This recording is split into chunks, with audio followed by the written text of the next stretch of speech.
तुम्ही तर चमकलात जयकांत भाऊ. आता इकडच्या सगळ्या रंडात तुमच्याच हाताखाली राहणार. पण भाऊ एक सांगतो, कोणी येऊन गांड नाही मारली पाहिजे.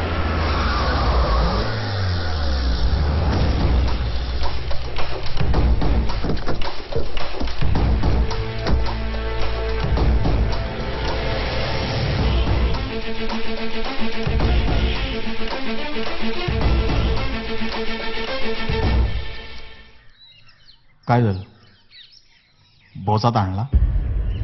मी इथे तुझ्या सगळ्या रांडा जाऊन आलो. बोचात आणला? चल दे जावायला, दे जावायला. अरे दे ना. हे लावड्या काय आहे? माझ्या 10 अंडांना पता पता धावलास तर मोठा झाला झाटू. आता या क्षणी तुझ्या आयटमला इकडे आणून कुत्र्यासारखा गाण मारून छवीन. कधी आली, कधी झवलो, कधी पाणी गायला तुलाही कळणार नाही. ए तुझ्या आईचा भोसडा माझ्या आयटमचं नाव घेऊ नकोस. मी बाजीराव सिंगम, झवाडा आहे मी, झवाडा. भांडण आपल्यात चालू होतं, माझ्या आयटमचं नाव घ्यायचं नाही. माझ्या एका इशाऱ्यावर ठाणा, मुंब्रा, कळवा, दिवा, नायगाव सगळ्या रांडा बस ट्रेनने इकडच्या इकडे. पण तू कसला छावणार हे जड्या? कारण तुझा लंड कितीही ताड झाला तरी या भाडव्यांना चोको देणार तू. तू लवड्याला फक्त धुताना, चोळताना, हलवताना पाहिलंस, पण कुत्र्यासारखा चावताना नाही पाहिलंस.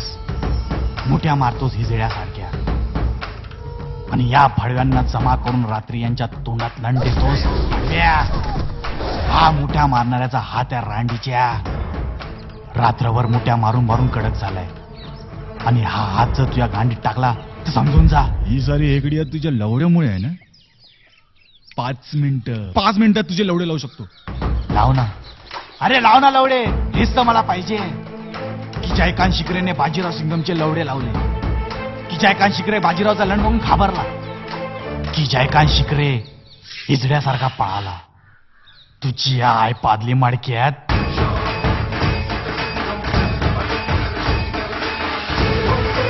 तू लवड्याखाली नेहमी 2 गोट्या पाहिल्या असशील. माझी तिसरी गोटी इकडे आहे, इकडे. आणि जी ती खाजवेल त्याची तर मी आय जाऊन टाकेन.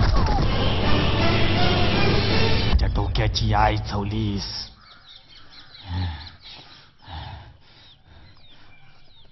जयकांत शिकरे आली रे आली.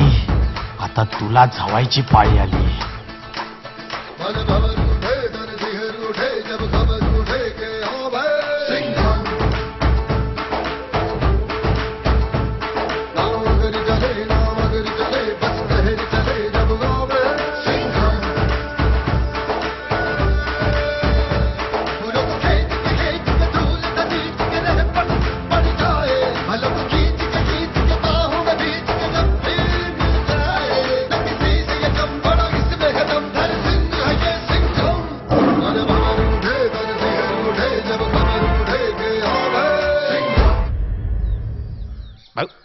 भाऊ भाऊ भाऊ भाऊ माहितीये गांड फाटली. भाऊ भाऊ जरा ऐकून तर घ्या. भाऊ भाऊ थांबा.